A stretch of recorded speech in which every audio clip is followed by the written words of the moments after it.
Hey guys, Jet, and feeling inspired today.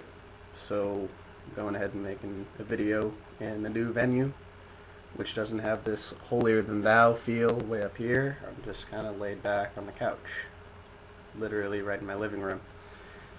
So, anyway, mostly what this video is about is the earlier stages of therianthropy and what a lot of people go through in finding themselves in those really confusing first couple of months, if not years. Mine was more on the years side. Um, First thing I want to say is that there's a lot of resources out there for anyone that's even considering this. This is one of them. It's talking to me, I guess, or me talking at you, rather. But the biggest one, as far as the online community, would be forums. Find a forum that's along the same lines as you, people who are easy to get along with. Not one of the giant ones where there's hundreds of active members, but just, under 100 active people where you can at least get responses to whatever you post for questions, help people get to know you and what therianthropy means to you, and it helps a lot to have accepting viewpoints and even other people's experiences can help you feel a little less insane sometimes. Reason I feel inspired today is because I just joined a new forum. I'd been away from the whole online community thing for about a year since my last forum went under, and don't worry if your first forum goes under, because I've been through about 5 now, and you know, activity on the online community isn't exactly huge in the Therian community, mostly because it's just whenever people feel like looking into themselves, they post up what they've gone through, what they feel interests other people, and they post it up, get some responses, they feel better, and then depending on how good they feel about it, they'll just leave and not come back. So don't feel bad if a forum goes under. Just go find a new one. There's thousands, well, hundreds out there. Um, anyway, yeah. Early stages of therianthropy. I think I went over the 5 stages or something, trying to break it up into bullets. I don't know why I do that. I just love the whole bullet system of things. It's really easy, and it's like junior high-esque, but it helps me get my head around things.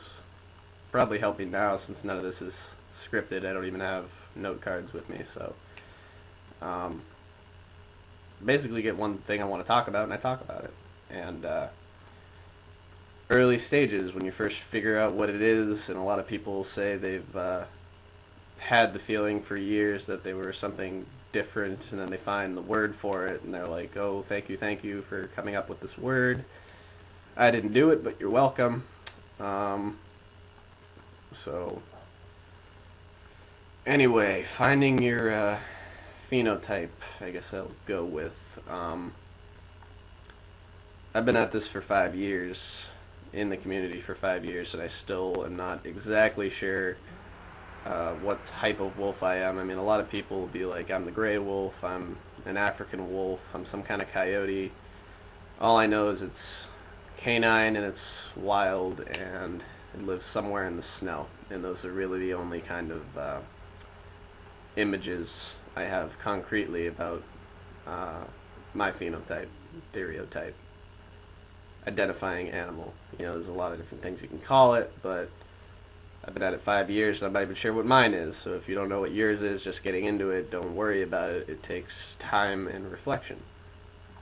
And yes, getting on some forums helps with that, because if you have some weird friggin' dream, which you can barely remember, you post it up there and people will have some thoughts about it. And sometimes those random outside, comments and thoughts will help your own thought process, which is good. You just bounce stuff off other people, it comes back to you, it means something different, and eventually it'll make sense. So, moral of this random tangent story is join a forum, find some people you like, form some relationships, bounce stuff off of them, and ultimately find a little bit more about yourself as far as theriantropy goes.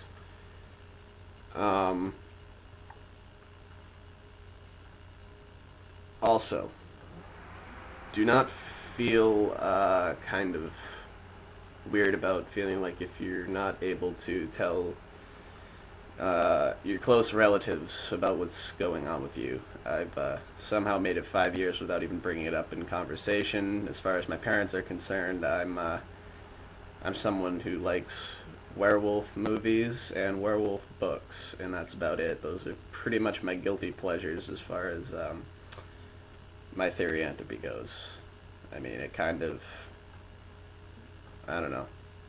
It's not along the exact same lines, but I mean, it's animal people, so I like it. So there. Anyway, I have to believe there exists the combination of words that would help anyone's family or any layman understand what someone's theriantropy means to them and what it means to everyone else without elicting some kind of aggressive response. There's no way of knowing what that is for anyone. There's no way I can tell you what that is, but I'm sure it exists. I've been trying to find it for this long, and it'll probably eventually happen, but it's not something I'm looking into in great detail. The big rite of passage, or what looks like a rite of passage to Therians who are coming into themselves early on, would be shifting, whether it's mentally, dream. A lot of people look at physical shifting as like the pinnacle of shifting, but I've probably already told you it doesn't happen, so stop looking at physical shifting. But you know, the big one is probably the first dream shift any Therian experiences, because it's kind of a jumping off point for understanding your phenotype, understanding your theriantropy, and that's kind of what every Therian goes back to as far as you know, imagery is concerned for their phenotypes and whatnot. I haven't had a dream shift since well, for 5 years. You know, I had probably one or two really early on, and believe me, there's nothing you can do to induce a dream shift. I mean, you're sleeping and it's whatever your mind's running around, but if you're thinking about it a lot, you probably have a better chance of having a dream shift. That's all I'm going to say. I'm not like some kind of dream medium. I'm not the Sandman, so I don't know how that works, but it worked for me once, and it's still going to be pretty hazy. You're not going to have any kind of concrete idea of what it is all about, but dream shift is kind of a big deal. And mentally shifting is probably the easiest and most common shift that any Therian can experience, and if you've been around it enough, you can kind of induce those through meditation whenever you feel like it. And I'm one of those people who can do that whenever I feel like. I don't do it all the time, but it can happen anytime out during the day. But if you can induce one, you don't feel like it's going to happen so much. I don't know, there's all kinds of conversation about I can't control my animal instincts, and does inducing a mental shift reduce the chance of it happening during the day, and I honestly don't know. But anyway, don't let all this overwhelm you. If you're just getting into it, read up on it online, get on some forums, which is my suggestion. Meet some people, let them get to know you, and you know, form some relationships where they kind of your own little circle of understanding. And don't worry too much about shifting, because it'll come with experience, and it will really come with everything else. There's an ants on my foot. But anyway, I'm Jet. Have a good one. Any questions, I'll make some follow-up videos on this, because I'm sure there's a lot I didn't cover. But have a good one, guys.